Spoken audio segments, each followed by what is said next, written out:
Assalamualaikum warahmatullahi wabarakatuh. Alhamdulillah, semoga anak-anak kelas 6 MI Muhammadiyah dalam keadaan yang sehat walafiat, penuh berkah dan rahmat dari Allah Subhanahu wa taala. Baik, anak-anak, bertemu kembali dengan Ibu Guru dalam mata pelajaran Akidah Akhlak. Pada pagi hari ini, kita akan belajar materi Asmaul Husna. Yang pertama adalah Al-Wahid, kemudian Al-Ahad, dan As-Somad. Minggu lalu kita telah belajar materi kalimat tahlil. Kita akan melanjutkan materi tentang Asmaul Husna. Tujuan pembelajaran pada pagi hari ini adalah yang pertama, siswa dapat memahami makna Al-Wahid, Al-Ahad, dan As-Somad. Yang kedua, siswa dapat menyajikan arti dan bukti sederhana tentang asma Allah Subhanahu wa taala, Al-Wahid, Al-Ahad, dan As-Somad. Inilah tujuan pembelajaran pada pagi hari ini tentang Asmaul Husna. Selanjutnya, guru akan menerangkan yang pertama adalah Al-Wahid. Al-Wahid mempunyai arti Allah Maha Tunggal. Allah Subhanahu wa taala yang Maha Tunggal zatnya tidak terdiri dari sesuatu yang terbagi-bagi. Allah Subhanahu wa taala adalah satu dalam perbuatan dan namanya, tidak memiliki sekutu dan tidak ada yang menyamainya. Di dalam Al-Qur'an, nama Al-Wahid terdapat dalam surat An-Nisa ayat 171, Quran surat Al-Ibrahim ayat 48 dan 52, kemudian Quran surat Al-Baqarah ayat 163, Quran surat Yusuf ayat 39.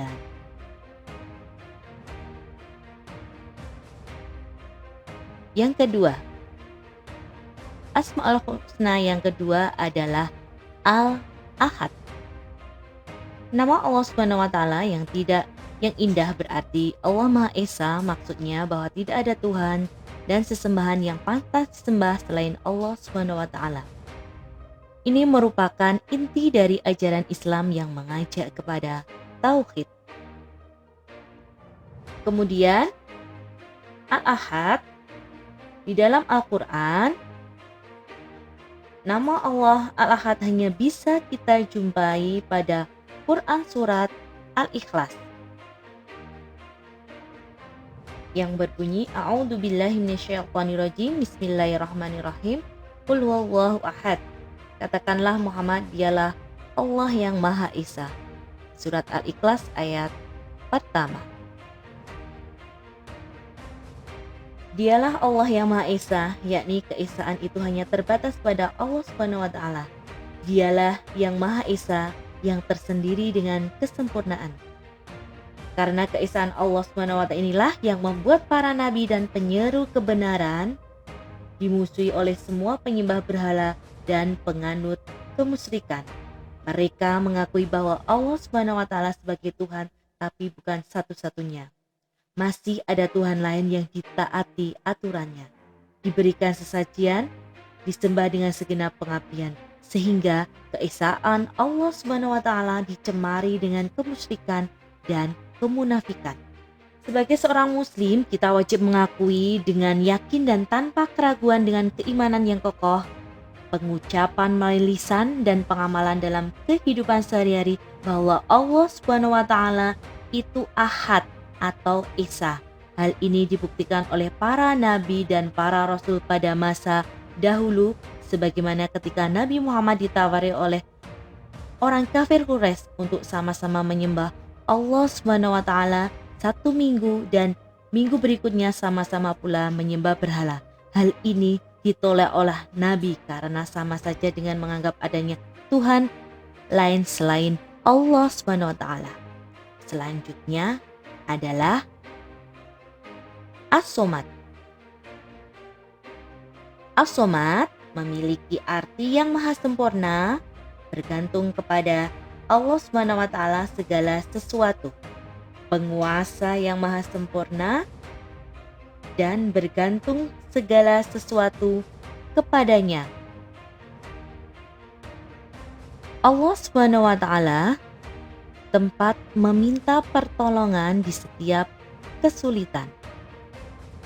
Kata As-Somad hanya disebutkan satu kali dalam Al-Quran, yaitu surat Al-Ikhlas ayat yang kedua, yang berbunyi A'udzubillahi minasyaitonirrajim. Bismillahirrahmanirrahim. Qul huwallahu ahad, Allahus somad.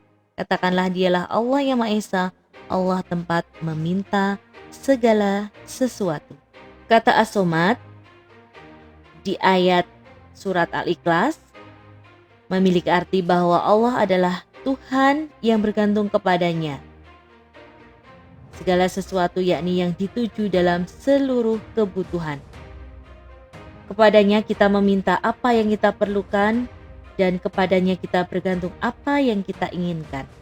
Karena Dia maha sempurna dalam sifat-sifatnya, maha mengetahui yang sempurna ilmunya, maha yang penyantun yang sempurna santunnya, maha penyayang yang sempurna rahmatnya yang meliputi segala sesuatu dan seperti itulah seluruh sifat-sifatnya. Dia yang menjadi tumpuan harapan semua makhluk, semua kebutuhan hanya Allah Subhanahu wa Ta'ala yang mampu memberinya. Tanpa bantuannya, tanpa keterlibatannya, maka tidak ada sesuatu yang akan terwujud. Ada dua hal yang membuat agar Allah Subhanahu wa Ta'ala menolong dan membantu kita. Yang pertama adalah menetapkan bahwa untuk meraih pertolongannya, maka hendaklah kita terlebih dahulu bersedia menolong hambanya. Bagaimana mungkin Allah Subhanahu wa Ta'ala membantu kita jika kita tidak bersedia membantu orang lain? Yang kedua, ketika kita meminta pertolongan kepada manusia, maka kita bisa mengandalkannya. Kemudian kita tidak perlu melakukan kegiatan, tetapi ketika memohon pertolongan kepada Allah Subhanahu wa Ta'ala, maka Allah Subhanahu wa Ta'ala menuntut terlebih dahulu kepada kita untuk bekerja, berusaha, dan setelah berusaha secara maksimal, maka saat itulah pertolongan Allah Subhanahu wa Ta'ala akan datang kepada kita. Oleh karena itu, jika memang kita benar-benar beriman pada As-Somad, maka kita juga harus menjadi pribadi yang ramah, memiliki sifat dan sikap dermawan, serta mudah menolong dan membantu sesama dengan ikhlas. Tentunya membantu dan menolong dalam hal yang diperbolehkan dan tidak dalam hal maksiat kepada Allah Subhanahu wa Ta'ala. Dengan demikian, maka pasti pertolongan Allah Subhanahu wa Ta'ala akan mudah kita raih. Selanjutnya adalah hikmah setelah kita mempelajari Asmaul Husna, Al-Wahid, Al-Ahad, dan As-Somad. Hikmah dari kita mempelajari yang pertama adalah Asmaul Husna, Al-Wahid, dan Al-Ahad. Asmaul Husna, Al-Wahid, dan Ahad merupakan dua nama yang saling memiliki keterkaitan makna. Maka ketika kita beriman kepada keduanya dan memahaminya dengan benar, maka kita akan mendapatkan hikmahnya. Yang pertama adalah tidak ada yang menyamai dan menandingi Allah Subhanahu wa Ta'ala, serta tidak ada yang setara dengannya dalam segala segi. Yang kedua adalah wajibnya mengesahkan Allah Subhanahu wa Ta'ala dan ikhlas dalam beribadah, serta meyakini bahwa Allah Subhanahu wa Ta'ala adalah satu-satunya pencipta. Kemudian hikmah yang kedua, hikmah dari kita mempelajari Asmaul Husna, As-Somad, yaitu yang pertama adalah menjadikan Allah Subhanahu wa Ta'ala sebagai tumpuan pertama dan utama dalam meminta semua keinginan dan hajat kita, baik di dunia maupun di akhirat. Yang kedua, dapat menyelamatkan urusan orang lain dengan tenaga, pikiran, dan tutur kata yang baik. Kemudian, yang ketiga adalah berusaha menjadi orang yang bermanfaat bagi orang lain baik dalam urusan agama dan dunia. Inilah hikmah kita belajar memahami Asmaul Husna, Al-Wahid, Al-Ahad, dan As-Somad. Demikian anak-anak materi kita tentang Asmaul Husna. Semoga dari kita mempelajari materi Asmaul Husna, kita dapat mengambil hikmah dari pelajaran hari ini. Sebagai latihan, silahkan anak-anak mengerjakan buku paket evaluasi pelajaran ke-7 halaman 79 sampai 80 yang A dan B, kemudian foto dan unggah di Google Classroom. Demikian anak-anak, semoga bermanfaat pada kalian semuanya. Sekian dari Ibu Guru. Terima kasih. Wassalamualaikum warahmatullahi wabarakatuh.